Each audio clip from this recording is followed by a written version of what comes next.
Fremantle 12-9-81. It was 40 points the difference at the main change, yet they were able to survive. And I'll tell you what, these Dockers were coming, and only for inaccurate kicking in the last quarter. They were slamming the ball at the goals. They just couldn't find the big sticks for it. It was a great game, and both of these teams have higher aspirations that would have been not dampened by yesterday's match. Wonderful game of footy. And I just want to mention the crowd, 22,242. There are some stand refurbishments going on at the SCG, so a big part of the ground was not available to the general admission fan. That crowd of 22,000, remembering that the SCG were, the Swans were playing Freo, so not one of your traditional drawing clubs that normally pull 5,000 or 6,000 extra through, like a Carlton, a Collingwood, a Richmond. This was a good crowd, and I don't know how the GWS will go this year, but it seems as though the fans are there and very keen on the Swans. It was a good game in front of a good crowd. Well, it was a good game, but 45 points the difference is then playing catch-up football. They did it reasonably well. Well, they did it very well, actually, the Dockers. But to give an 8-goal start to Sydney in Sydney, given I guess Sydney's culture and the way they play football, was just far too much. They did boot 6 goals straight to get them back to about 17 or so points on the back of the dominance of Sandlands, despite the fact that I thought Seaby competed very, very well.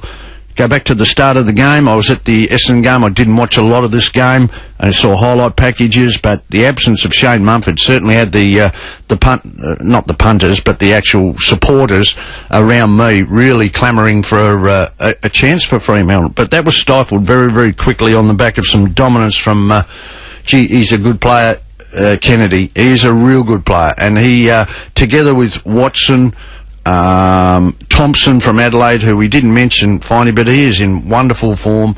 Sentiment, on-ball player, strong body, great around contest. He had great support from McVeigh. And interestingly enough, for and John Longmire wasn't that happy after the game, because for a disciplined side that prides themselves on their concentration, on their focus, 8 free kick goals against Sydney. I can't remember reading that ever against the Sydney side, so that's a real concern. It was an interesting matchup between the dominant and one of the most exciting players in the competition. You know, he's nearly 6'2", 6'3", 5. You're still alongside him, you'd be quite surprised. Craig Bird went with him, and he did okay. Mayne came back to some form. Mayne is a real competitor. I know him pretty well. He's a real competitor, but hasn't taken the next step in his football career. But he got 4 yesterday, and he got it without a lot of support from last week Pavlich was scintillating in certain patches of the game when he got Fremantle over the line. But up there on the weekend against some really diligent defenders, Pavlich couldn't influence the game in any way, shape or form. So, you know, I was quite surprised when Sydney were 45 points up, because I think Fremantle are better than that. They're better than allowing that. And obviously they've been stung into action by Ross Lyon at half-time. They've made some changes. But a very, very good performance by Sydney, which just ticks off what we all think about them. And a fair bit to like about Fremantle. A lot to like. Reason being, Barlow, and we've had a SMS, Mark, why do they keep playing Barlow on the subs bench? Simple answer to that, not quite ready. Not quite ready yet. But I reckon next week against Brisbane, give him a couple of games as the sub. Easy man. He's come on at good times. He's got good numbers. He got them going around stoppages. A very, very good player. I'd be very confident he would play next week. And also, to come into that midfield, there's a wonderful player in David Mundy, and also Anthony Morabito coming back from injury. There's 3 players that technically Fremantle haven't had to call on yet. So second half of the year, Fremantle, given a normal run with injury, they're going to play a significant role. We thought they would, but using the names Barlow, Mundy and Morabito, in conjunction with Sandlands, and hopefully the improved form of Matthew Pavlich consistently, they're they're right in there with Sydney. They're in the same line as you spoke about at the start of the show. Yeah, they're a good team, Fremantle. They had some problems yesterday. Anthony Mellington had to go off early because of a cork thigh, and then they lost Duffield, who copped one to the ribs, so all of a sudden they're a man down for much of the game. Barlow comes on, 20 possessions in basically a half of football.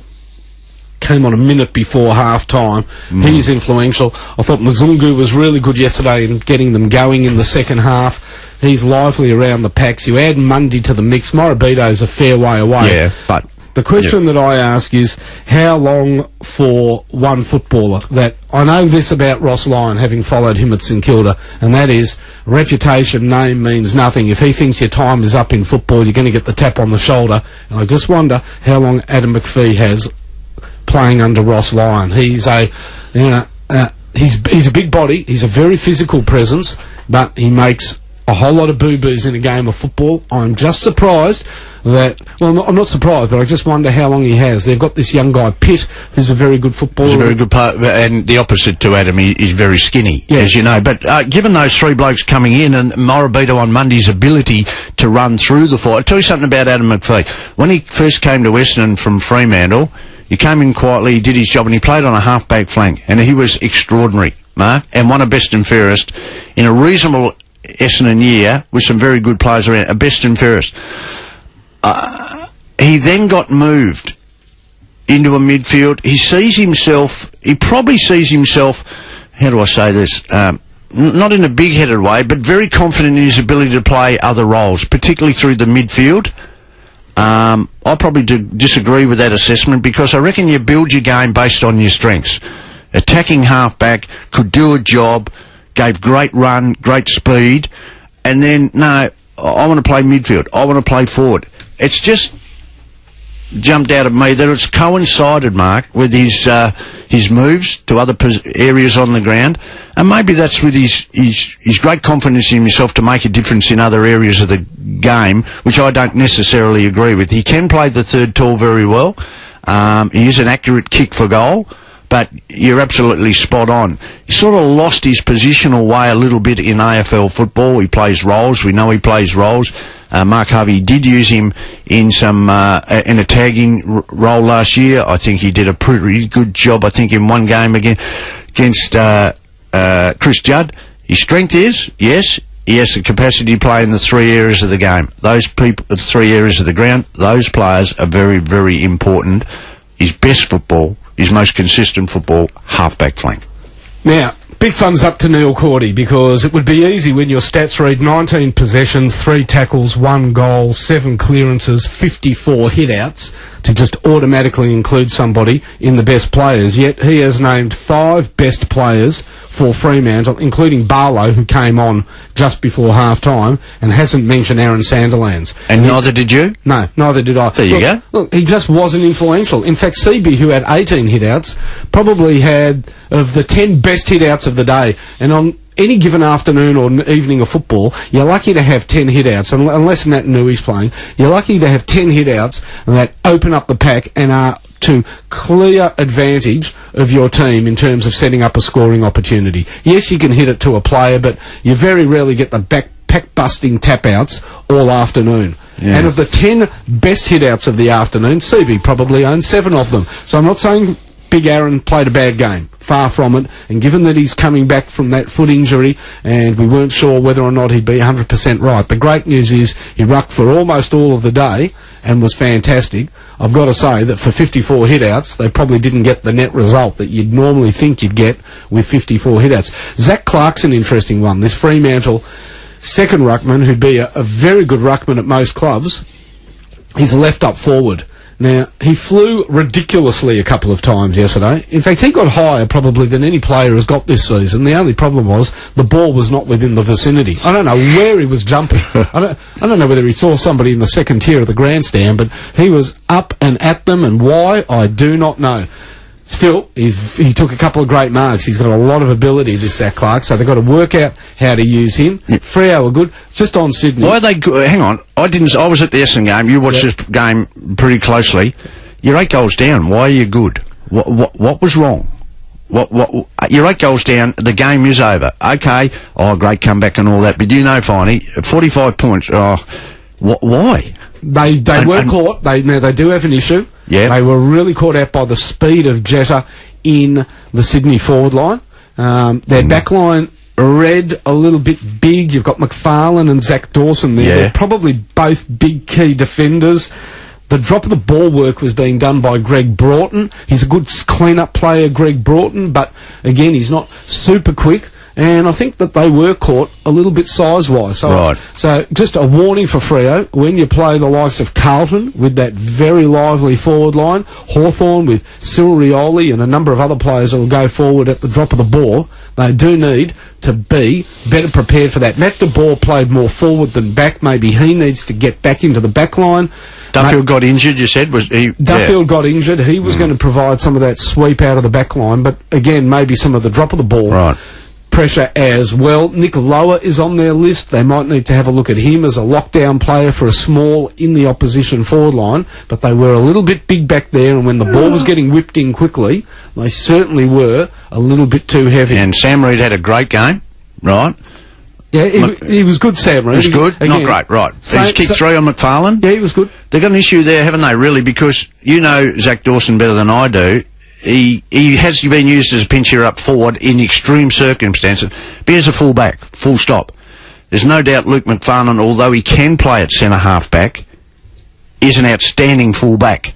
They were just probably a bit too... They were a bit too big. Sort of comes they were too big around the ground. Look, they had Sanderlands doing all the rucking. And they had Kepler. Bradley, Zach Clark, Zach Dawson and McFarlane down back. Pavlich, you know, they were a big team. For most of the afternoon, they were good in the air and bad at the drop. Now, by the end of the day, they were playing the game on their own measure and able to avoid too many foot races. But when the foot race was on in the first half, they did look a bit slow. They lost Ballantyne. Forget all his... Very important. They lost him. Yeah, very important. Who did they bring in, though? Which compounds your issue. Jack Anthony. Correct. That's exactly right. So they had Anthony, you know... So they haven't gone horses for courses. They haven't gone like for like. They should have gone Michael Walters. I don't know how he's travelling. I don't know what they've got around the periphery. If he's fit, they should have gone Walters, because he is the replacement, you would have thought, for a Ballantyne. But that's exactly it. They were just a little bit too big. To their credit, they lost Mellington, who's not small either, but Duffield, who's a bit of a drop-of-the-ball player, and a sweeper. Yep. And they were able to work their way back into the game on their own terms, but inaccuracy, and they just had so many flying shots of goal in the last quarter that in the end, you miss, you pay. And they're both in the 8, so there's only 6 spots left available. Is that right, Mark? They're both there in finals. I think so. Yeah. Yeah, I think so. And given that the top 5 are pretty strong, there might only be 1 spot available. Right. It's a tough school. It is a tough school. Maybe, just maybe, we need a top 10.